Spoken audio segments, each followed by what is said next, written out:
Бурните реакции во јавноста што ги предизвика малтретираниот малолетен ром од ромското мало во Кочани, кој беше фатен како краде во двор во Трајаново Трло, а чиј татко подосна се закани дека ќе се осветува и ќе убива, деновиве повторно е фатен како краден из куќи, но овој пат во Штип. Благодарение на коментарите во и околу семејната куќа на Штипјанката, тој бил лоциран како спокојно влегува и со украденото излегува од нејзиниот дом, објавува регионалната ТВ Стар. Пари, палта на деца, ранци, алишта, мобилни таблети, часовници, се живо собрало детето што пред 2 месеца беше фатено во Кочани. За среќа во куќата имало камери кои регистрирале провалната операција и помогнале да се открие и фатино дело.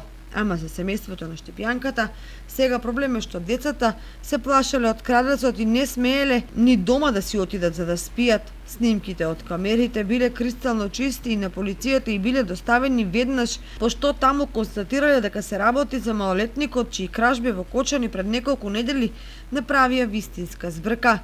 При тоа кривични пријави за малтретирање малолетно дете заработија неколкумина граѓани, иако истите на трапникот го фатиле во својот двор додека крадал. Освен тоа, целиот случај доби пошироки дури и меѓународни димензии, бидејќи во заштита на малолетникот се јавија разни институции и организации за заштита на децата.